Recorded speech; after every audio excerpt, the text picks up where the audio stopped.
Dilema, na akú školu ďalej ísť, sa každým rokom týka nových a nových budúcich stredoškolákov. Možno práve vďaka relácii Kam na strednú školu, ktorú v tejto chvíli sledujete, pomôžeme tento problém vyriešiť niektorým z vás. Tentokrát sme opäť po roku zavítali na Strednú odbornú školu technickú v Zlatých Moravciach. Za niekoľko desiatok rokov zozbierané skúsenosti, množstvo možností a kvalifikovaný učiteľský kolektív. Tak toto všetko vytvára ideálne podmienky pre štúdium. Stredná odborná škola technická, ulica 1. maja 22 v Zlatých Moravciach, ponúka žiakom atraktívne študijné odbory. Škola spolupracuje s významnými firmami v tomto regióne, ako sú firma Danfoss, MPLS a ďalšie menšie firmy. V akých odboroch konkrétne majú žiaci možnosť štúdia? Možno štúdia žiaci majú v študijných odboroch. Spomenul by som študijné odbory logistika, mechanik nastavovač, mechanik mechatronik, mechanik počítačových sietí a elektromechanik. V učebných odboroch sú to učebné odbory obrábač kovov, nástrojár, strojný mechanik, technicko-administratívny pracovník. Veľmi zaujímavý je učebný odbor elektromechanik, chladiace zariadenie, tepelné čerpadlá. Tento učebný odbor vyučujeme na Slovensku iba my.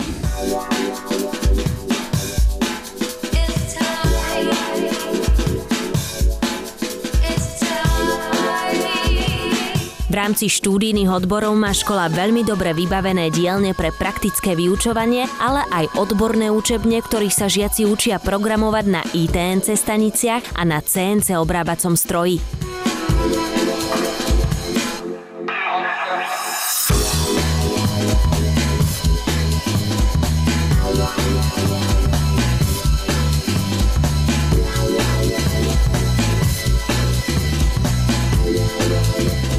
Programovateľná CNC fréza je jedna z noviniek, ktoré máte teraz po najnovšom na škole. Na akom princípe funguje? Táto programovateľná fréza funguje na princípe súradnicového odčítavania v troch osiach X, Y a Z. No a tieto tri osy sú plne programovateľné na základe parametrov, ktoré zadávame do programu. Tieto parametre sa odčítajú na číslicovom súradnicovom systéme a podľa týchto parametrov nám táto fréza pracuje. Medzi štúdijné odbory, ktoré majú žiaci možnosť na Strednej odbornej škole technickej v Zlatých Moravciach študovať, sa radí aj odbor mechanik počítačových sietí. Po štvoročnom štúdiu končiaceho maturitnou skúškou absolvent obdrží výučný list. V škole sa podarilo získať aj nový grafický počítačový program. Tento náš grafický program má názov Eagle a pracujú s ním žiaci odborov mechanik elektrotechnik a mechanik počítačových sietí. Tento program sa používa na návrh dosiek plošných spojov a na kreslenie technickej dokumentácie k týmto doskám plošných spojov. V čom hlavne im teda môže byť prospečný? V čom im je nápomocný? V podstate dnes už tie technológie pokročili tak ďaleko, že už ručne sa technická dokumentácia vlastne ani nerobí, jedine v amatérskych podmienkach. Čiže žiaci sa pomocou tohoto programu dostanú vlastne priamo do problematiky súčasnej výroby a naučia sa pracovať s technológiou, ktorá sa používa aj vo výrobnom procese. Dokonalé poskytnutie praktických možností žiakom umožňuje mobilná solárna učebňa, kde si žiaci overujú svoje teoretické skúsenosti aj prakticky. A to pomocou solárnych článkov, ktoré využívajú premenu slnečnej energie na zdroj elektrickej energie. Mobilná solárna učebňa môže byť využívaná počas celého školského roka aj mimo priestorov našej školy. Táto mobilná solárna učebňa bola realizovaná prostredníctvom nadácie Ecopolis. Problematikou obnoviteľných zdrojov energie sa venujeme v našej škole už dlhšiu dobu. Sme radi, že táto téma našim žiakom nie je ľahostajná a zúčastňujeme sa rôznych projektov a súťaží, kde žiaci dosahujú vynikajúce výsledky. Na obnoviteľné zdroje energie je zameraný aj aktuálne prebiehajúci projekt Da Vinci. Projekt umožňuje žiakom absolvovať výmenné pobyty s partnerskou školou v Českej republike. A v rámci týchto stáží vyrobia funkčný model zariadenia na monitorovanie objektov, ktoré je úplne nezávislé na konvenčných zdrojoch elektrickej energie.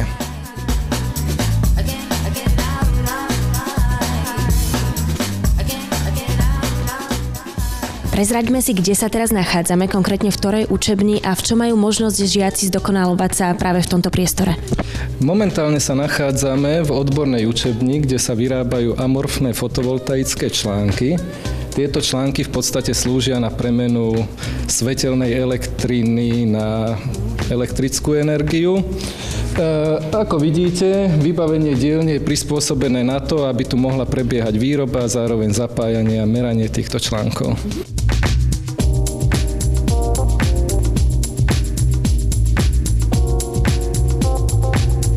Praktické vyučovanie na škole je samozrejme doplnené i teoretickou výučbou a v tejto oblasti sa veľmi dôsledne dbá i na výučbu cudzieho jazyka.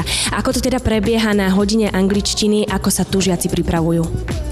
Žiaci sa tu pripravujú rôznym spôsobom, keďže v dnešnej dobe už prevažne všetci vedia využívať počítač, aj naša škola je už tak dostatočne lepšie vybavená, tak takmer v každej triede máme už interaktívne tabule a preto aj výučba anglického jazyka prevažne prebieha v takejto forme prostredníctvom notebooku. Už nevyužívame tú klasickú formu, ako napríklad, že máme tabulu a kriedu. Veľmi žiadaný je v súčasnosti odbor logistika, ktorý sa na škole vyučuje ojedinelými interaktívnymi formami a metódami.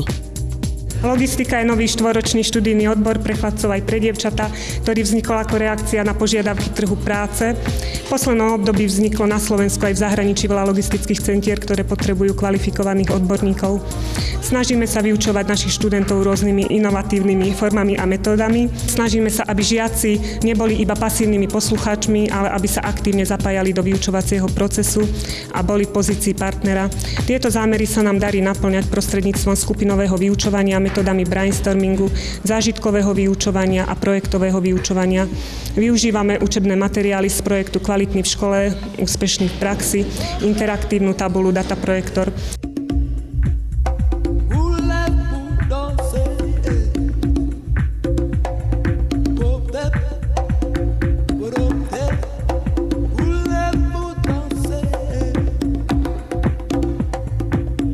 Tento odbor som si vybral kvôli tomu, že je to športová trieda.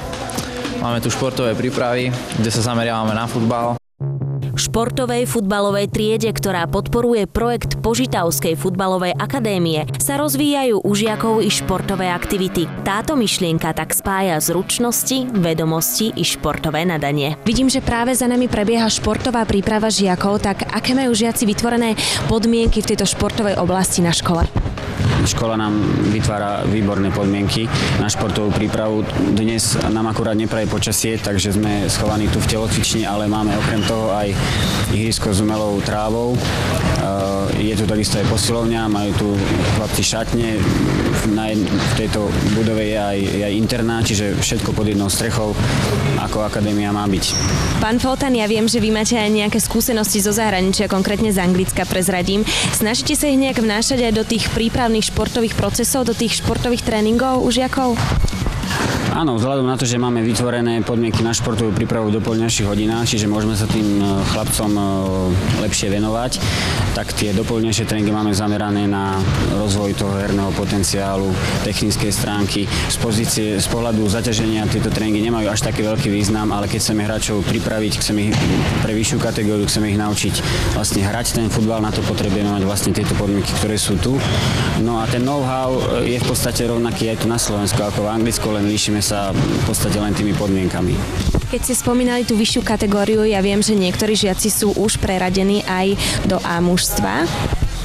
Áno, je tam zatiaľ jeden hráč, Michal Pinter, a je to taká prvá lastovička, prvý produkt tejto akadémie a je to zatiaľ jeden z ročníka a takisto to vyzerá aj v ďalších ročníkoch, že možno to budú dvaja hráči.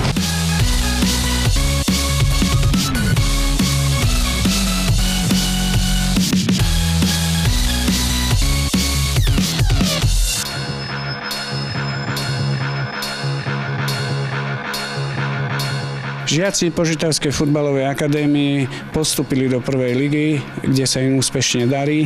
Teraz sa snažíme o to, aby sme Slovenským futbalovým zväzom boli vybratí do kategórie UTM 1. Tá kategória sa má uzavrieť a bude iba 14 klubov na Slovensku a 14 stredných škôl, na ktorých žiaci budú môcť študovať a venovať sa futbalu a športu.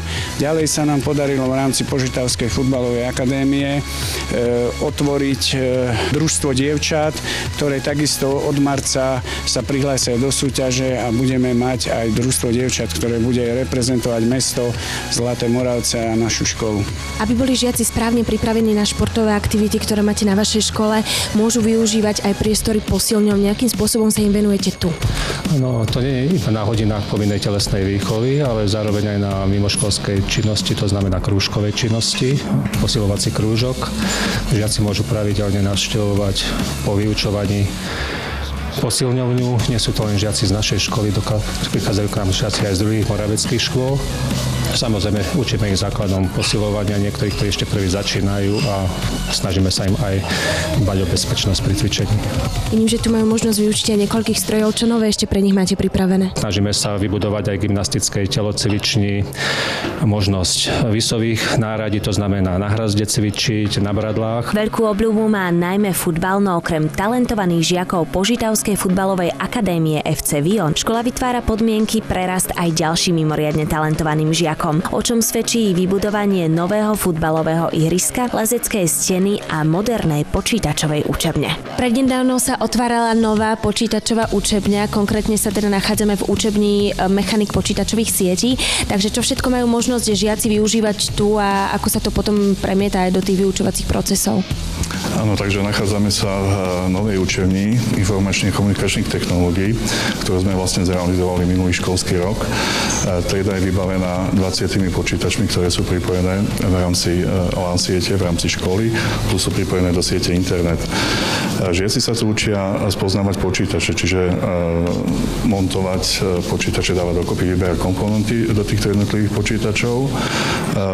Naučia sa postupne tieto počítače spájať do siete, spravovať aktívne, pasívne prvky sietí a následne konfigurovať servery, ktoré sa starajú teda o bezpečnosť a objem prenášaných dát. Táto učebňa sa využíva aj na iné formy v rámci školy, teda v rámci mimo školy. Poriadajú sa to školenia pre potreby metodického a pedagogického centra. Prezraď mi, aké všetky pomôcky a techniky využívate počas vyučovacej hodiny a ako to funguje hlavne? Takže v rámci vyučovania na školách, teda na našej škole, využívame elektronickú tabulu digitálnu, na ktorú používame špeciálne pero, ktoré využívame namiesto myšky alebo teda kurzoru. Používame digitálne dataprojektory, používame televízory, ktoré máme spojené aj s DVD prehrávačmi, ak ide o nejakú prezentáciu. Každý žiak dostáva na domácu úlohu vytvoriť nejakú prezentáciu v PowerPointe, a ktoré sú následne prezentované buď na tej digitálnej tabuli alebo na televízore.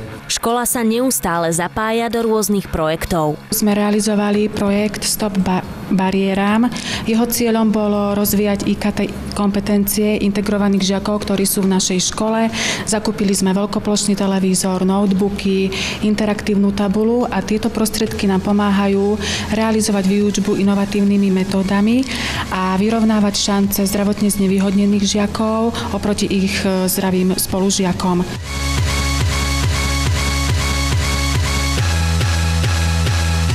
Pán riaditeľ, ja si veľmi dobre pamätám, že sme vašu školu navštívili takto pred rokom. Tak prezraďte, čo sa odvtedy zmenilo? Tak odtedy, čo ste navštívili našu školu, ako ste mali možnosť vidieť, sa zmenila vstupná časť do školy, ktorú sme modernizovali. Táto časť, kongresová sála, sa zmenila, nabrala novú podobu. Samozrejme, i rôzne nové technológie, ktoré sme do školy zakúpili a zaviedli. Žiaci sa na nich učia pracovať, či už je to pre mechanika počítačových sietí alebo pre programátora obrábacích strojov a zváracích zariadení.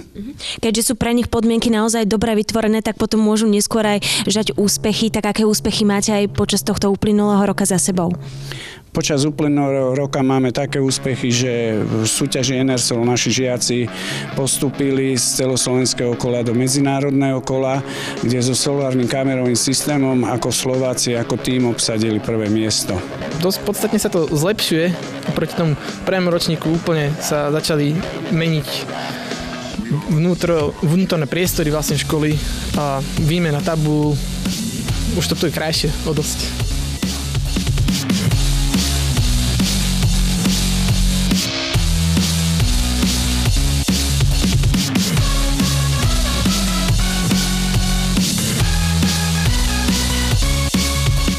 By ešte bolo dobre pripomenúť, dokedy si môžu poslať prihlášky.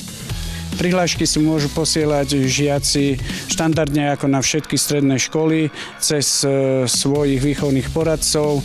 Samozrejme budeme robiť prijímacie skúšky zo slovenského jazyka a z matematiky, tak ako všetky stredné školy na Slovensku. 20. marca budeme mať motorické testy pre športovcov, futbalistov, ktorí sa budú hlásiť do Požitavskej akadémie a našej školy, ktoré začnú o 9. hodine na umelom trávniku našej školy.